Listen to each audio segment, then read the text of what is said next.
We moved straight to Benefit.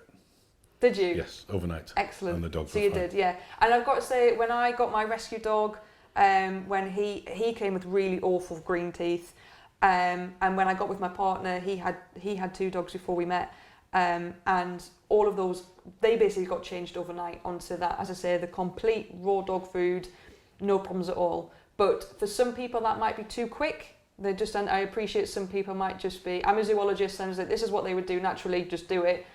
Some people that might just be a bit too hard for them. So there's different ways you can do it.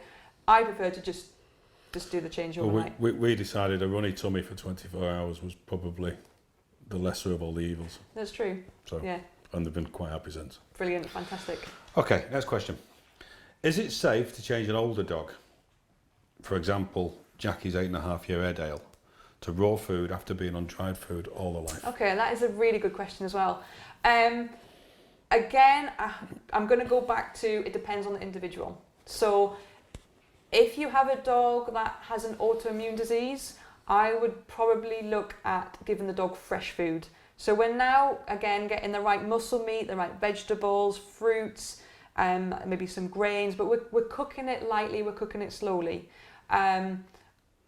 But equally, I'd say give it a try. So again, when me and my now fiance, when we got together, he had a 12-year-old Labrador.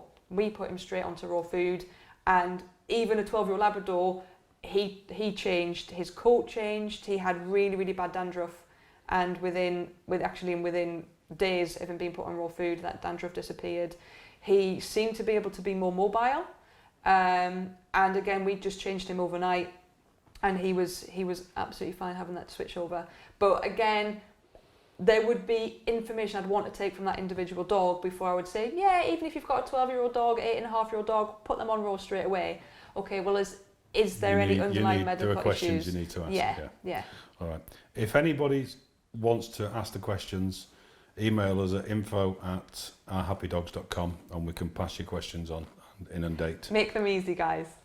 But seriously, I'm joking. There isn't a lot of advice out there. So which is really surprising. If you've got any questions, just drop us an email. Yeah, or if anybody wants any information, resources, books to read or anything like that, we can do that. Get in touch. Yeah.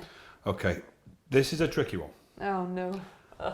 Do vets recommend it? Oh, that's controversial. Oh, yes and no. And this is a problem in itself. Vets get a really hard time, and having spent 8 years at university, I get a bit upset when people give me the impression that they read a book and now they think they know it all, and I think that's very, very unfair. So there's a lot of people that go, oh, vets don't know what they're talking about, so you need to tell your vet this and you need to tell your vet that. That's really disrespectful. It's really unfair. Now,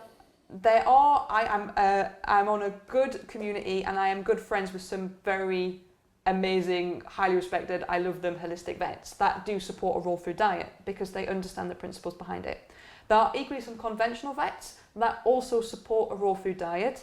There are other conventional vets that are dead against it or are against it because they themselves just don't understand it. And that is partly because when they went to vet schools themselves, as vets will tell you, they had hours of a lecture on nutrition, which nutrition is a big, complex subject, and we need to make sure we're doing it right.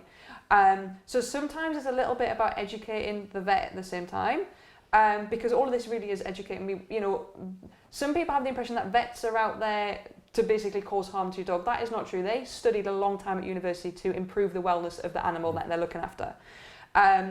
But certainly a committee that I'm a member of, which contains both holistic vets and conventional vets, that are trying to put more education out there about raw food and are trying to understand it more and advise their customers about it. A lot of them will say that they've learned more themselves, but they still are scared to tell their customers, tell the dog owners how to put their dog onto raw. There are some vets that are dead against it, simply because they feel it is going to harm their dog, or because they have seen documented evidence, or they have personally seen a dog come in that was maybe given a bone, and it's, you know, that bone has punctured the digestive system, and that has caused the dog to unfortunately die.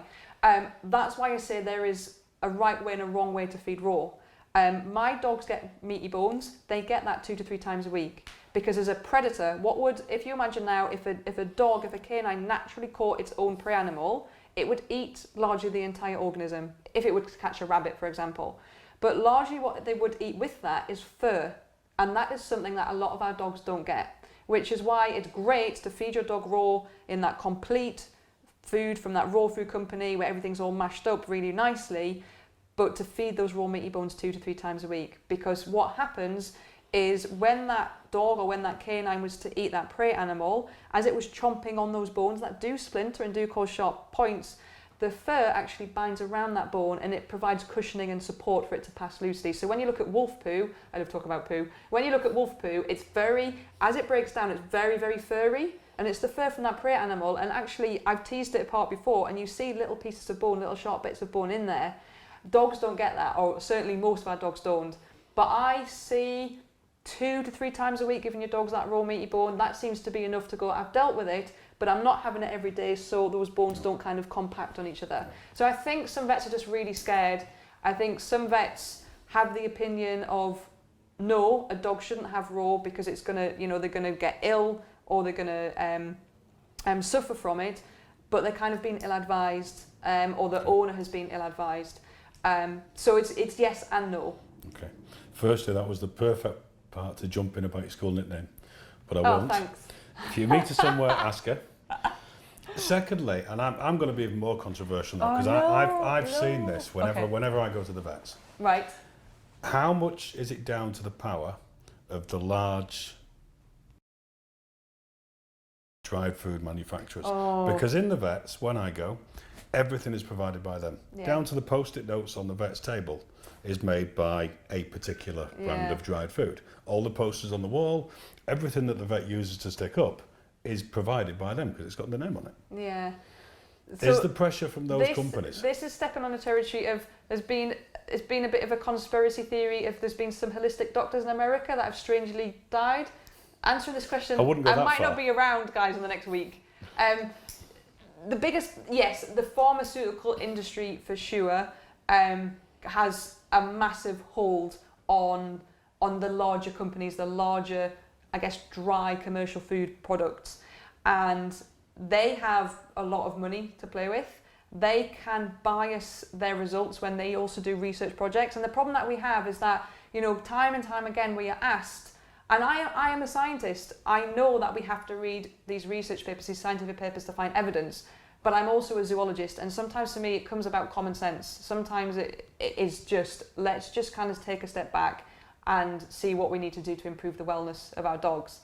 The biggest problem for me as a scientist and somebody that wants to put dogs on species appropriate diets is there isn't any scientific evidence to say a raw food diet is more healthy for a dog, is more beneficial for a dog. Equally, there is no scientific evidence to say a kibble-based diet is. Most of the research papers are all about the human health risks of feeding a dog raw, the human health risks of feeding a dog kibble. But there is a bias in where that funding comes from. And if there's any kind of multimillionaires out there listening, I want to start a research project, or we need to start research projects that look over a long time scale. You know, we have to look at the lifespan of a dog, or at least a 5-year study, a 10-year study of a dog that is fed raw food diet, that are fed these kibble-based diets. But yes, at the moment there are the larger industries that are certainly, you know, they have got the money to do the nice shiny packaging, to say the right things, to do the adverts. What we need to do is look at the ingredients. What we need to do is understand, how does diet play a part in my dog's wellness? And what is the importance in diet for my dog's wellness, and what does that mean? What should I be feeding my dog to make my dog alive, to protect my dog at a cellular level, and to optimize my dog's wellness? Okay.